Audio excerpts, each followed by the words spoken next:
we are live.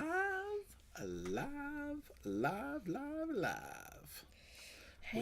Hey everybody, it is Tuesday night. Hope you have finished your taco night, because we have. We did. And it's time for Talking Toast. So you have 3 minutes before we really start. Grab a friend, grab a drink. Grab your friend a drink, but don't grab your friend's drink. Hey, there you go. There you go. Oh, man. Join us. I put as my share it. And if you would like to share it, you could do so as well if you want to on whatever you're watching on. We're live on YouTube. We're live on Talking Toast on the Facebook page, and we're live on Christian Temple's page. Now, here's the thing. I don't think you're going to get this song lyric reference, but here is my thought. Uh-huh. You know how my brain works and just keeps going and going down rabbit holes. Okay, so I might have to sing this one to you. All right. Now the wind is high and the rain is heavy and the water's rising in the levee. Still I think of her when the sun goes down. It never goes away, but it all works out. God, that sounds so familiar. So it needs to be a cover. If anybody knows who that is. Yeah. If anybody knows who that somebody is. help me out here. Can I phone a friend? Yeah. I'd like to phone Rachel Pennington. Yeah. I didn't see her get on yet, so you might just be up the creek. Up the creek without a paddle. Let's see if anybody can get that. That first part sounded very familiar. Yeah. So she wore faded jeans and black leather. I was true to her for worse or better. When she needed me, I wasn't around. That's the way it goes. It'll all work out. Can you give me It'll another? all work out eventually. Sounds like a very slow drinking song. song. It is sort of a slow kind of drinking song. Yeah. And anyway, if anybody is on the chat, if anybody can get that, the song's called It'll All Work Out. It'll all work out. Yep. I guess we'll just see. Do you want me to tell you? Yeah, tell me. Do you want me to wait a minute and see if anybody chimes in with it? No, tell you? Okay. So here's my thought with this. It's Tom Petty and the Heartbreakers. Okay. We had a Tom Petty song last week. Did we? We did. Yeah, Bill Harding got it. Tom Petty. There you go. Tom Petty and the Heartbreakers. This song is on the soundtrack, which is, I think, my favorite soundtrack ever. Not Garden State. No, but that's another good soundtrack. Elizabethtown. Yes. Cameron Crowe films always have great soundtracks. Yeah. So it's on that. And what made me think about this is there's this great scene with Kirsten Dunst and Orlando Bloom, and she goes, "All right, you failed. You failed. And then they get into like the resolution with this. So that's going to fit tonight. So we're talking about failure. Failure. 'Tis the season to talk about failure. Yep. We are so glad to have you all here. It looks like we got folks logging on. We are Katie and John.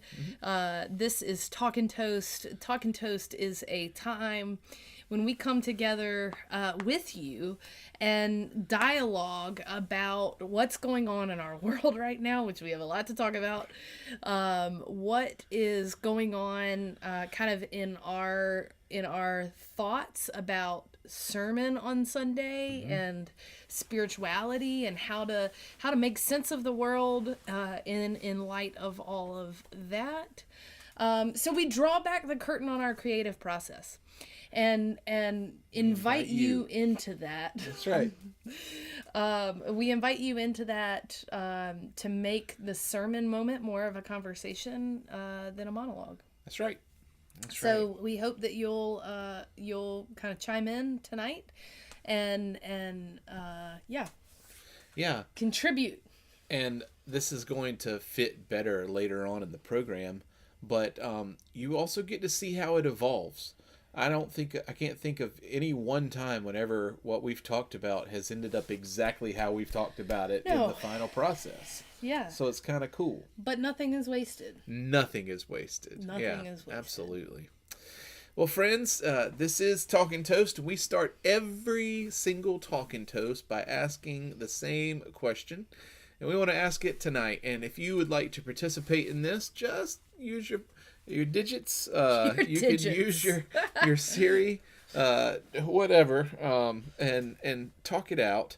And let us know what is sustaining you. What is getting you by? What is saving your life right now is what Barbara Brown Taylor asks. What is delighting you? What is delighting you? Yeah, what is sustaining you? What is sustaining you? Go for it. Ooh. I was going to ask you first. I was going to ask you first. Okay. That's a really, really good question. I don't think I talked about basketball last week. You did talk about basketball. No, I talked about the delights, but You did I talked about delights in basketball I know. last see basketball on the thing, but I don't remember if I actually talked about it. I think you did. But Okay. yeah. Well, You talked about Zoe's game. Zoe's game, yeah, a little bit. Yeah. Well, I'm excited just about basketball in general as we college basketball in particular. I was sitting back, so this kind of devolves into sports talk sometimes. Or evolves, however you want to see it.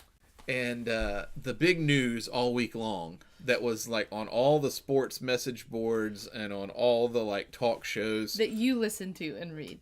Yeah, which is I basically I listened to Clemson's The Roar 105.5, so it's Clemson's flagship radio, and I read like TigerNet. Yeah. Like I don't just do a whole bunch of stuff. Like, all right, so what was the news? The news was a trade in the NBA. Yeah. And I couldn't care less. No. It was Luka. I understand Luka's an amazing once in a generation player.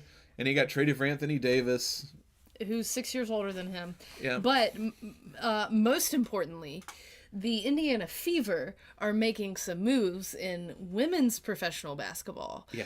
And they have signed Sophie Cunningham. They did. They've signed Natasha Howard. Bonner. And gosh, what's Bonner's first name? I can picture her. It's not deep. And then just announced a new sign for backup point guard. Yeah. So Indiana Fever coming through in the off season. I'm so excited to see what happens.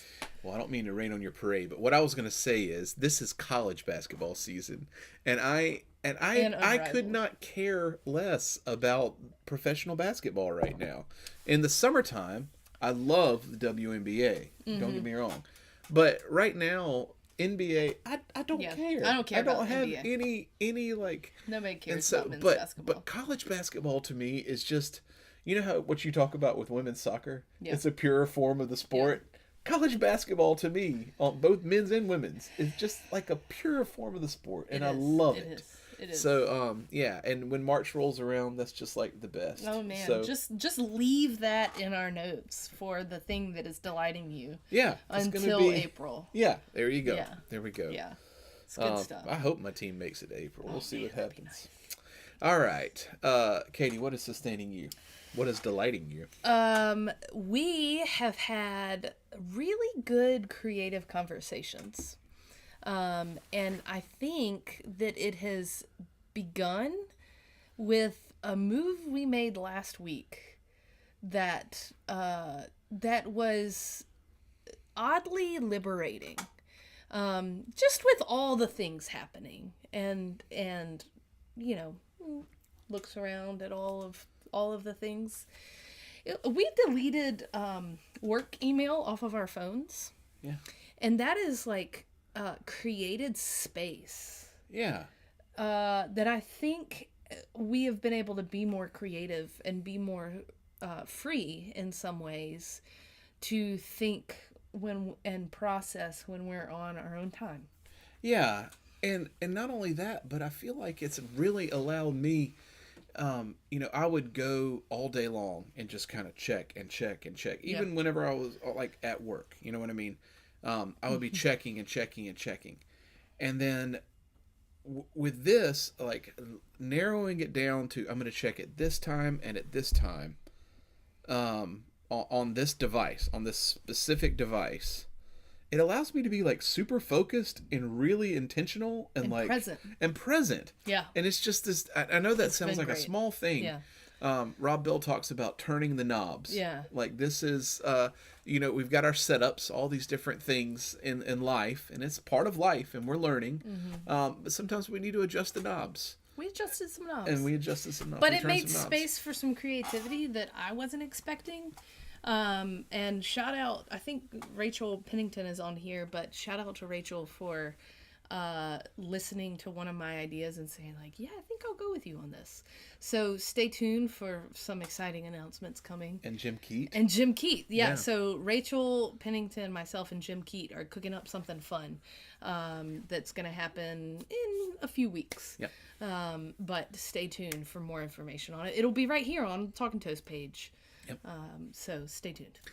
Laura Long said, I'm a teacher. The idea of snow coming back to us next week and possibly an ice delay later this week, even though there was 60-ish beautiful weather this afternoon. Yeah, that's kind of fun. I like the idea of like a little bit of snow in there. I still get kind of giddy about it. Yeah. There was this point like earlier whenever it was like super cold. Yeah. And the ice wouldn't go away. I was kind of like, all right, I'm done. Because it's ice. Yeah. Yeah. But well, all I can think of is Joan's new chili recipe. Although her crab chili that she did last year was I'm phenomenal. Still like my mouth is watering right now Cajun thinking about it. Creole chili. Oh man. Well, I was thinking. Sorry. Gator. That's some gator. Something just happened. I don't know. Laura, I was thinking about how, I don't know if you have seen, I know you're a Virginian, but there was a meme going around on Groundhog's Day that had a blue crab, and it said, blue crab saw its shadow. There's no telling what the weather will be for the next 365 days, which I feel like the Mid-Atlantic is just like this amalgamation of crazy weather. Yeah. So it's kind of fun. It is fun. It's fun. Yeah. Ooh, shrimp. It has shrimp in it. I'm excited. I'm here for it. Yes. So at Christian Temple, we do have our chili cook-off coming up this Sunday. Sunday. It's going to be a lot of fun. Yep. A lot of fun. So we are in the middle of something that has John and I were actually talking about how much of a gift this time of focusing on delight has been in the middle of the trash can dumpster fire that is our political / public life. Sorry. I wasn't expecting that. You know, it caught me off guard. I mean, it's a weird time to like catch up on the news. It's like don't go catch up on the news. I've done this thing where I haven't been watching the news for a long time now, and this is another one of Rob Bell's things. Is like, if people are talking about something, they go and like dive into that one little thing. Yeah. And it's like, nope. I can't even do that right Can't now. Even do that. Can't even do like, that. Ah! Yeah. It is a dumpster fire. It is a literal dumpster fire. And so, but what a gift. What we are doing at Christian Temple and here on Talkin' Toast is really leaning into the idea that when we attend to our delights, when we are intentional about attending to our delights on a regular basis, we are creating a grounding, a subversive grounding for resistance in this world. Where the media is trying to get us to focus on fear and shock and awe and like all the things that make them money. Our project right now is to focus on delight and focus on the things that are bringing life, in order not to put our heads in the sand and hide from the other stuff. But in order to be grounded, to be able to sift through the other stuff and know what's important to fight against. Yeah. And I would say, you say resistance in the world, or I want to be clear in saying that's resisting all of the anxiety of the world, all of the things that are there that just weigh us down. Because I think human beings are not meant to be weighed down. Like we've got to. And we talked about this last week. You remember last week? It seems like a year ago when all of the federal funding was paused. That's the field that I work full time in. But what I kind of brought to the table last week when we were talking on Talking Toast was like, we can't live at a 12. We can't just like react to everything. And there are a lot of really wise people who are saying, pick a couple of issues, call your senators, call your congressional representatives about those issues, stick to those issues, because you can't get subsumed and consumed in all that is going on, because it's a new thing every second. Yeah. And so our paying attention to our delight helps our radar understand what it is that is important to us to attend to in the world. Yeah. Bill Harding said, every day we look at each other and say, what? Is that even legal? No. No, it's not. And then we look for a new delight, which is so much easier after the news. Yeah. Yeah. And Tori said, agreed, yes, I made it a point not to watch the news. Yeah. So, nope. It's just too much. Yeah, I was making a point to like only get my news from NPR, and I was like listening to NPR 1 this morning, and I was like having a pleasant morning, checking email, listening to NPR, and then I heard a story about a friend of ours who was fired from his church in November for addressing race from the pulpit, and yeah, so that went out the window. Yeah. I've listened to a total of 10 minutes of radio news in the last 6 months. Yeah. And 8 of those was the story today. I just happened to listen. I was like, I'll just leave it on for a minute. Oh my gosh. And then like the heart starts palpitating and you're like reliving things. And, no. Lordy. Yeah. So we need delight. We need delight. We need this delight radar to help us kind of discern where to put our attention in a world where there's a lot to attend to. Yeah. And Tori said what's been sustaining her is sunshine in nature this week. So there's the delights right there. There you go. Right there. There you go. So each week in this time that we're focusing on delights, John is preaching on the gospel lesson for the week, and I am preaching on kind of linking it to Ross Gay's project with the Book of Delights and the Book of More Delights. Yep. So this week I am talking about Luke 5 verses 1 through 11, which is in our lectionary. That's the gospel lesson. It's Luke 5 1 through 11. Basically, Jesus goes up to the lake of Gennesaret, or Gennesaret. Just say it confidently, and people think you know what you're talking about. There you go. I don't know what I'm talking about. Just put that out there. He sees 2 boats, and he goes and gets in one boat. So the crowd's pressing in on him, and so he goes and gets out in the boat, and basically realizes like the people won't get in the lake to listen to me. So they'll stand on the shore and I can just go out in the lake. And so he gets out in the lake and he's preaching, and then he's finished and he goes up to Simon. And the fishermen is very interesting because the people, they have been fishing all night. And he walks up to them as they are cleaning their nets. They're done. They're done. Done for the day. And Jesus walks up and says, "Hey, let's go fishing." Like, let's put in the boat. Let's go fishing. And Simon's like, "No, we did this all night. We didn't catch anything. We're cleaning our nets. We're done. And Jesus says, oh, let's go try again. And they do, and you know the story. So many fish, and they had to try again. So I don't know Not exactly. only so many fish, but so many fish that they had to call other boats. Yeah, they had to call their out. friends. They had to phone a friend. The other boat came out, and there were so many fish in that boat that it started sinking. Both boats started. Yeah. And, so the imagery is just rich here. It's wonderful. It's so rich. So we're going to talk about that a little bit, and I don't know exactly where I'm going with it, but I think it plays into the idea that popped for both of us with this scripture is they had tried all night.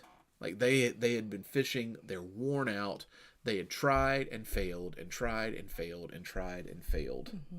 And they were giving up. And they were giving up.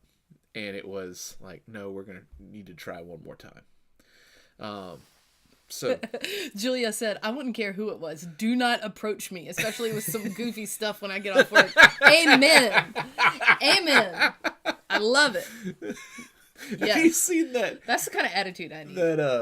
That person, that meme that's like a person dressed up as a goose, like a silly goose, and it's walking up doing all kinds of funny dances, and it's like somebody says, "Don't bring that BS over here," and it's like me walking up with my. Have you seen that?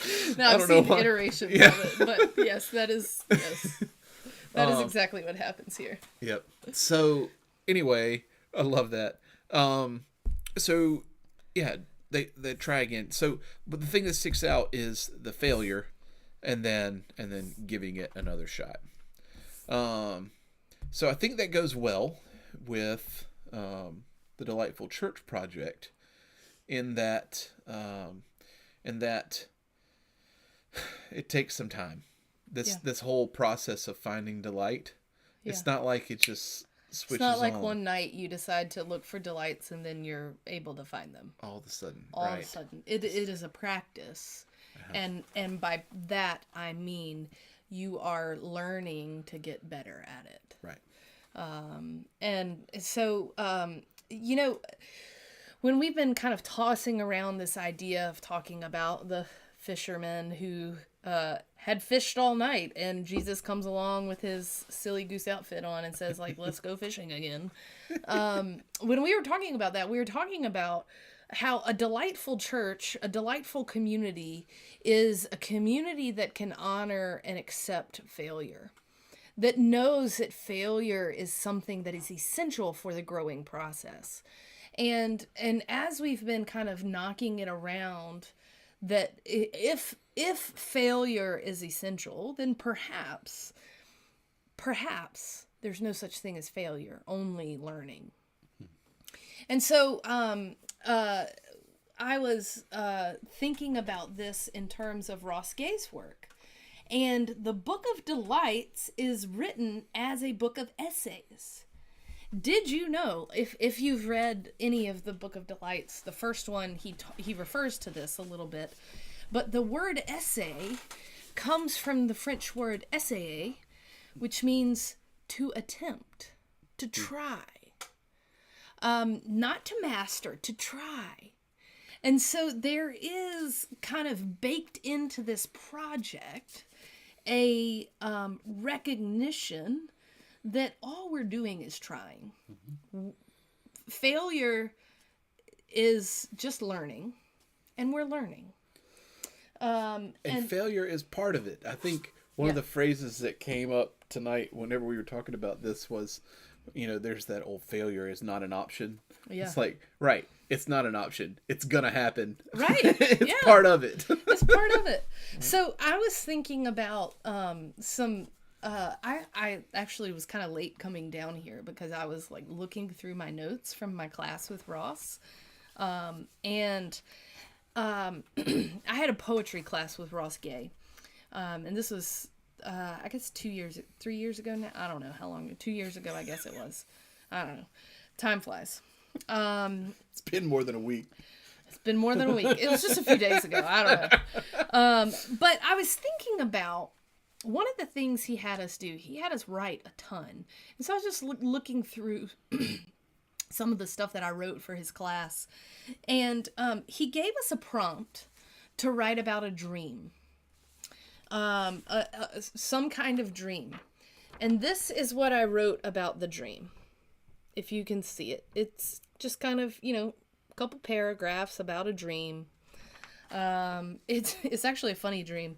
It was happening to me time and time again. Several years ago, I was having this reoccurring dream of not knowing where my robe was, my clerical robe that I wear on Sunday mornings, and having to preach or be late wearing not a robe. And so it was this like weird, it's like the pastor's version of the naked dream. I guess. I don't know.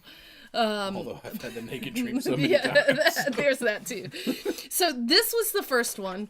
We're seeing little paragraphs of things. We're seeing some things written in the margin and some things crossed out. First version. Then we had to revisit it. This is version number 2.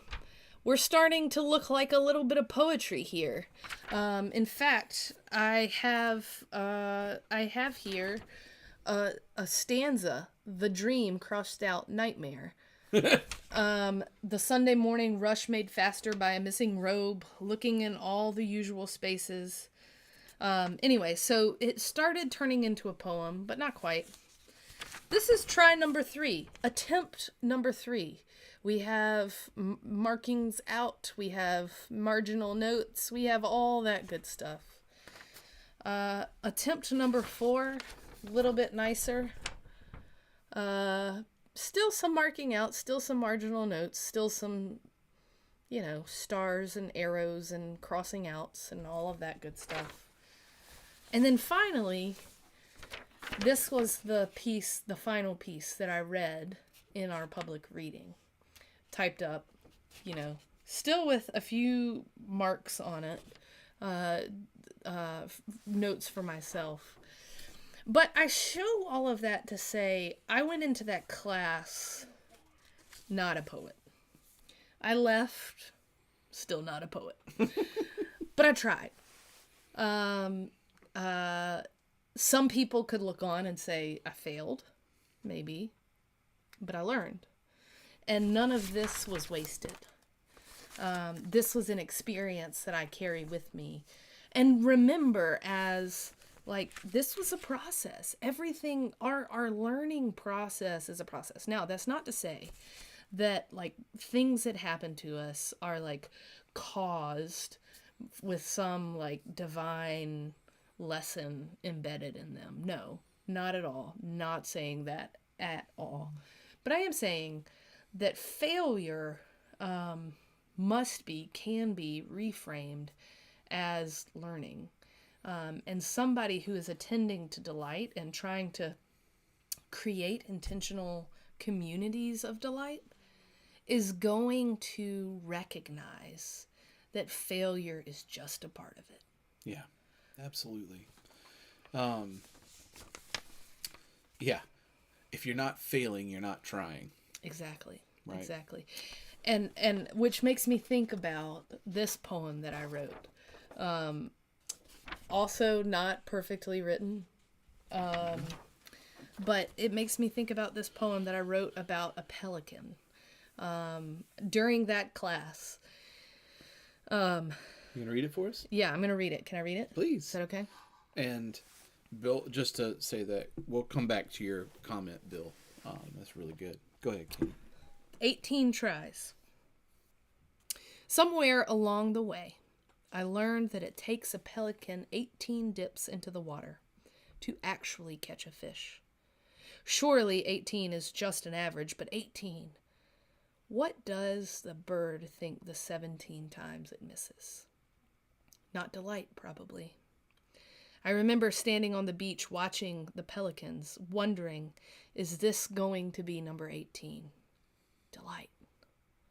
Each time, 1 through 17, the massive bird plunged down from her graceful soar to the water, to danger, to nourishment, taking a chance that she might just get the very thing she needs most. And most of the time, she comes up empty-handed, but steadfast in her commitment. Delight. Time and time again, she'd flap her great wings, lifting herself up above the water to where she could see all that was below her, and she would start over and over and over. Delight. Then she would take the 18th plunge, disappearing under the surface for just a moment, only to emerge from the water just where the light was glistening with a bountiful fast. Delight, delight, delight. It's really, really good. That's really good. Bill said the search for delights becomes a recognition of delights that becomes a sort of positivity in life that becomes a positivity of spirit. And those things. And I think that's what you hit into. What is the pelican thinking? You know? Yeah. Like, as she tries again. There's this part of me that's wondering what the fish is thinking. You know what I mean? It's not the same fish, of course. Right. But like each fish is like, whoo! You know? Sweet move there, Sam. And then the 18th time, it's like, oh shucks. But I think what's interesting about that is nobody would look at the pelican and say, like, that's not a very good pelican. Right. Like, you're not doing a good job pelicaning. Right. Right? Right. That failure, if you want to call it that, but multiple attempts, Yep.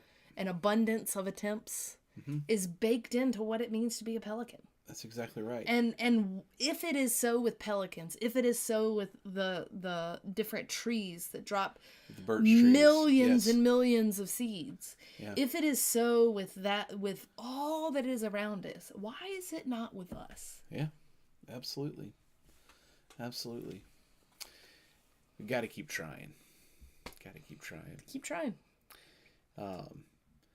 Well, and your mom said, I don't want to spend any precious days without at least one delight. Recognizing one delight. They're there. Yeah. They're there. Yep. You know what I mean? Yep, they are. It's good stuff. They are. Good stuff. Well, I feel like we've done some talking. We need to do some toasting. It's time to toast. Will you start us off tonight? Go, friends. Do you want to come toast with us? That pelican poem. I love it. I haven't heard it. Sure. Yeah. I haven't heard it in a long time. I really like that poem. It's been a while. That's good. All right. I'm going to start us, and then we're talking about delight and how important it is to learn how to fail and resilience. Okay? Okay, so I'm going to start. You keep thinking, and then when I finish, you can toast, and then Dad will bring us home. Okay? Sound good? Mm-hmm. All right. Cheers to you, friends, as you go from wherever you are to wherever you're going. And remember to be like the pelican. And remember that there are going to be 17 tries, an abundance of attempts. But keep trying for that 18th time. That's right. That's right. Do you want to share anything? What do you say whenever you fall down? Resilience. There you go. May you have resilience. I love it. And then... Why does that say double T? It's talking toast. All right. And friends, may you, even after a long night, may you find the resilience, may you find the strength, may you find delight in trying one more time. Cheers. Cheers, friends. You can toast an invisible cup. Or this. No, just It's toast okay. an invisible cup. Just cheers. Cheers. There you go. All right, friends. We'll see you next week. Have a great week, and keep trying, everybody.